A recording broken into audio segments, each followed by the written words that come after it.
Alright, so hello. Today I am going to show you drag and drop in Adobe Animate. We are going to be working in HTML5 canvas and we are going to be using JavaScript. So here I am, I have empty Adobe Animate file and I am going to create some shape. So I am going to get the oval tool and I will choose maybe blue color like this and I am going to create an oval.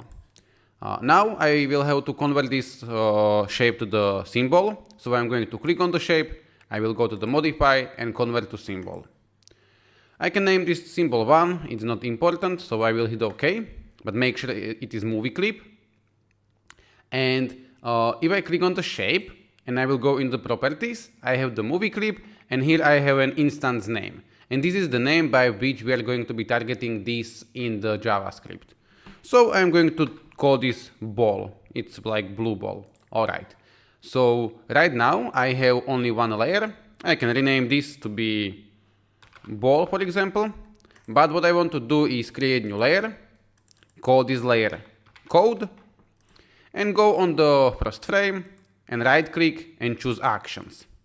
It is going to open me a text editor like this.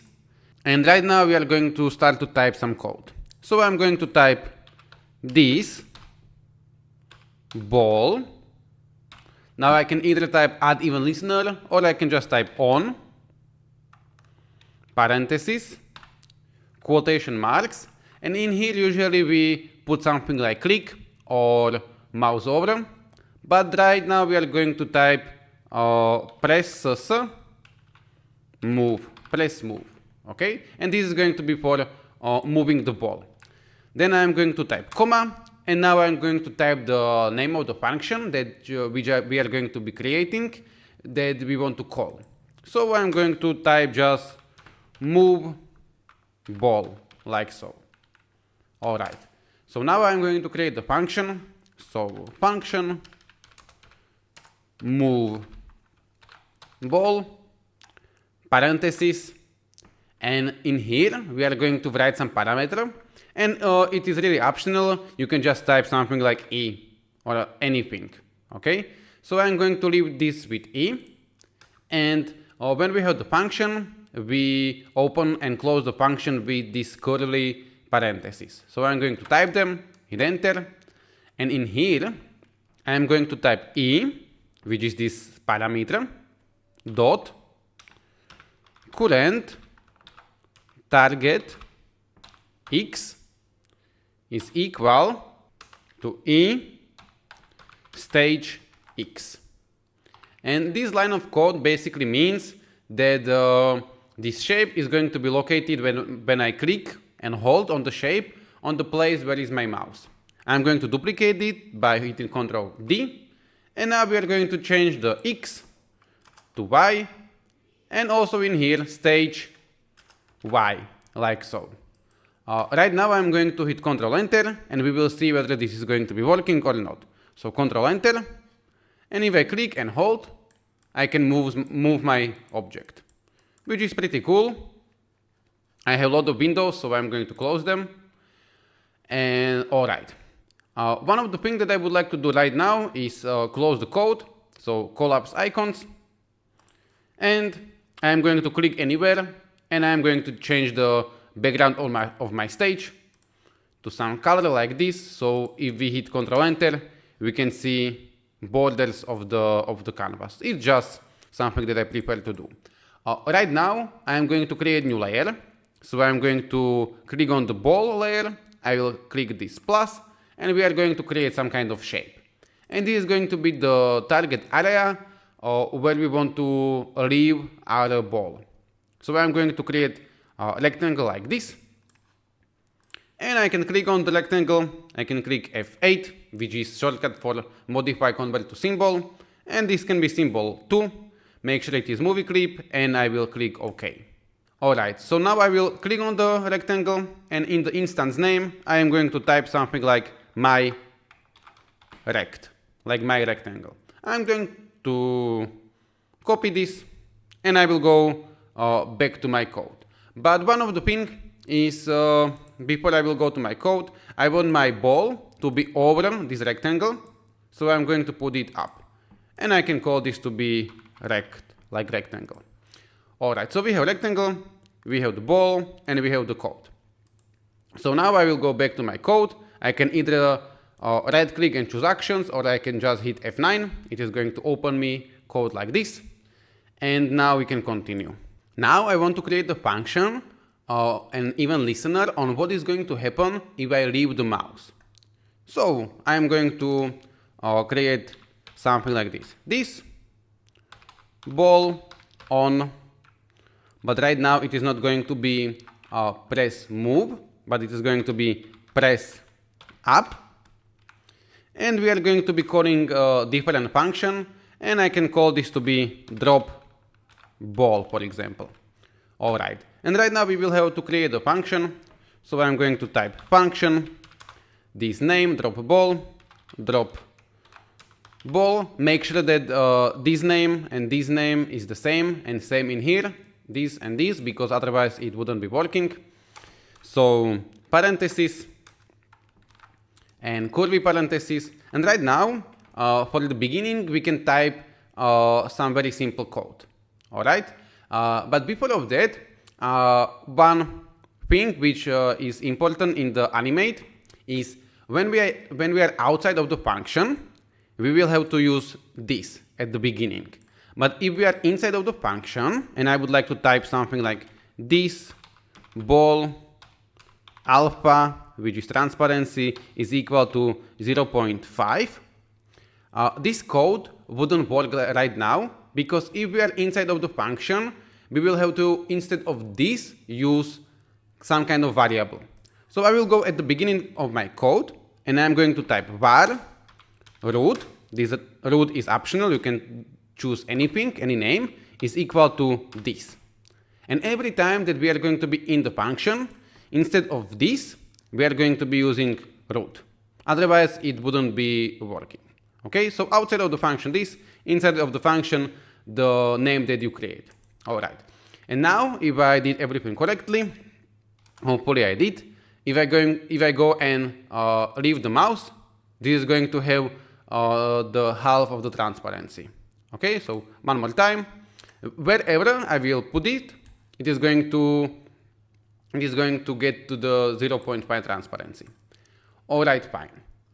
Now we are going to get to a little bit maybe more complicated part, but in my opinion it's easy. So we will have to go ahead and find out the position of this rectangle, of these borders.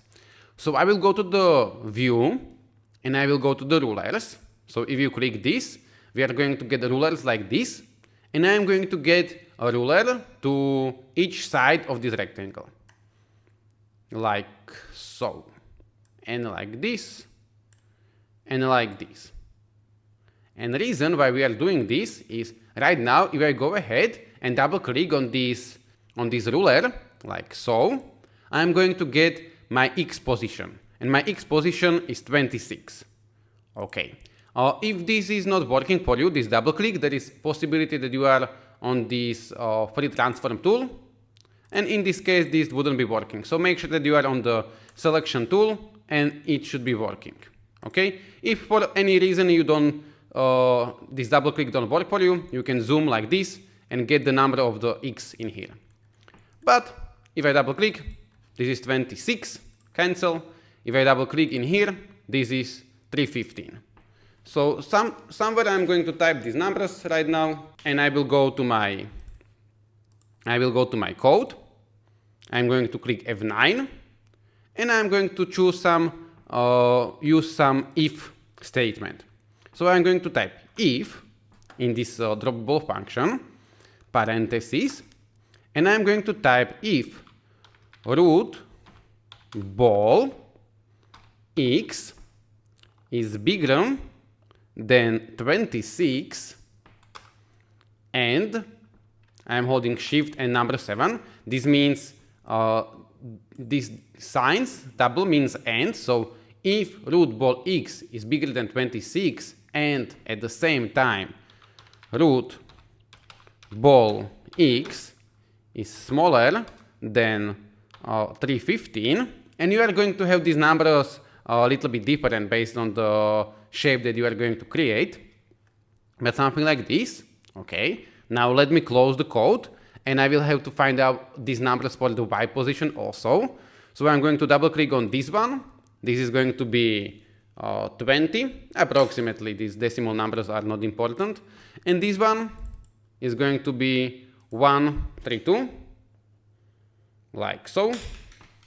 All right, so I'm going to go to my code. So right click, actions, and now I can continue. So I can type and, like so, and now root ball Y is going to be bigger than 20, and root ball Y is going to be smaller, and we can go 133.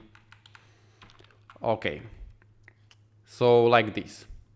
And now this is like if statement, and one more time. If this ball X position is bigger than 26, so if it is bigger than this 26, it means to go here, and smaller than this 315, which is this area, and at the same time, it is the Y of this ball is bigger than 20, which is this, and smaller than this 133, which is this. So we have described this rectangle with these numbers. And if you don't understand this, just think of it and it will make sense. Okay? So now, after this, I'm going to put curly parentheses, and I'm going to copy or cut this code in here. All right.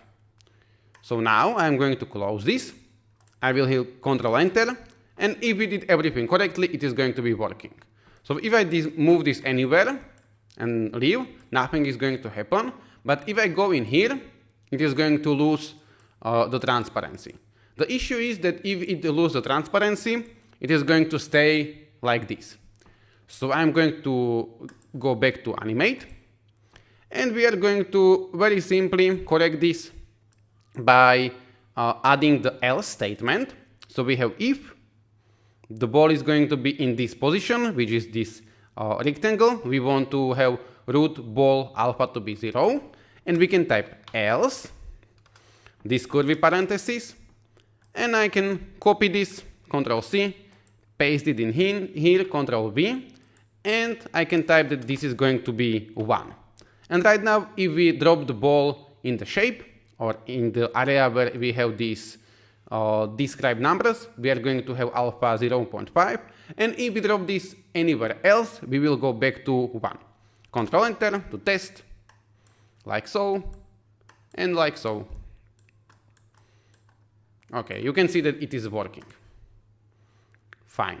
Imagine that you would like to get the shape, this blue ball, in the middle of the rectangle when we drop the ball on the rectangle.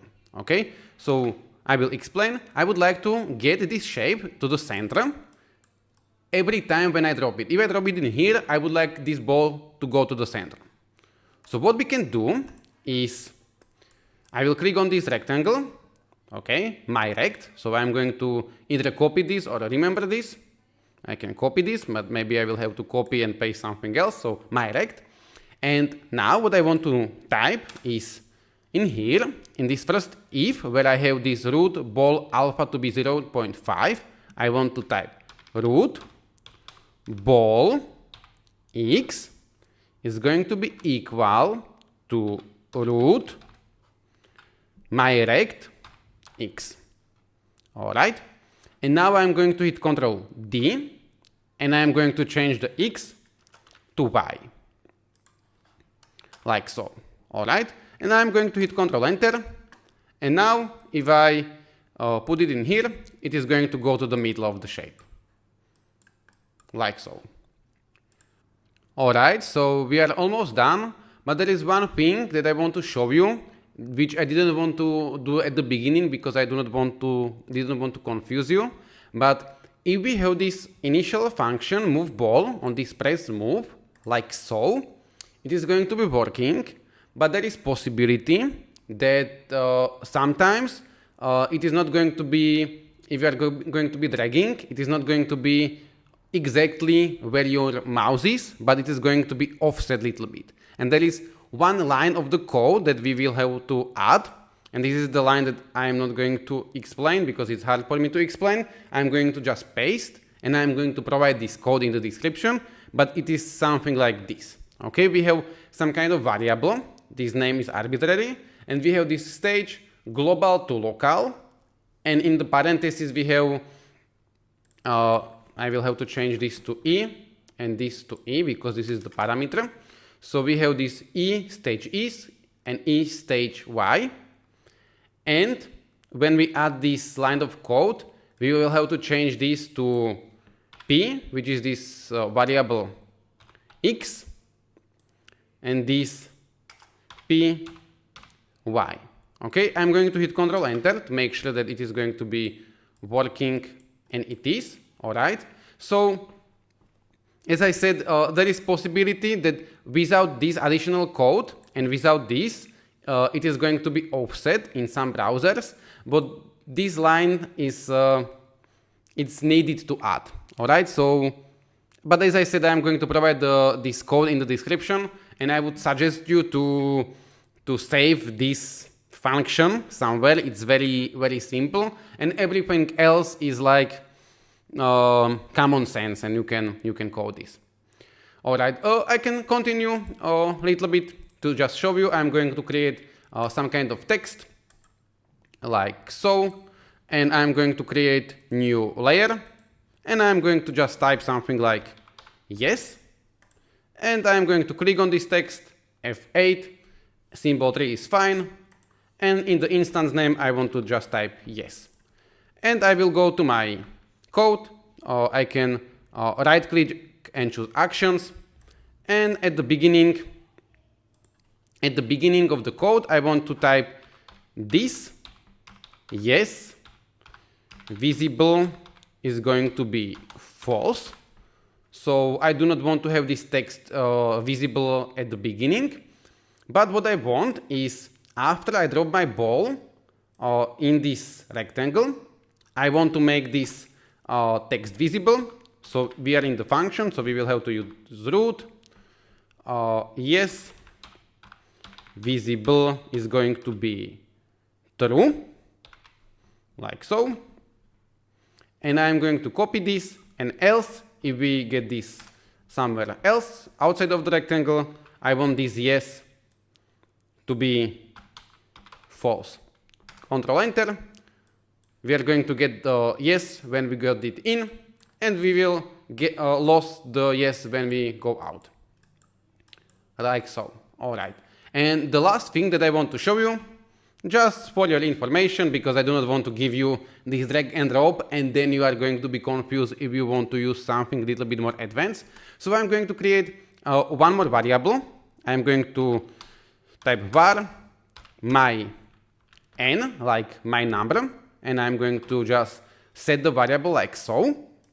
And then in the if, in here, I'm going to continue, and I'm going to type my n plus plus.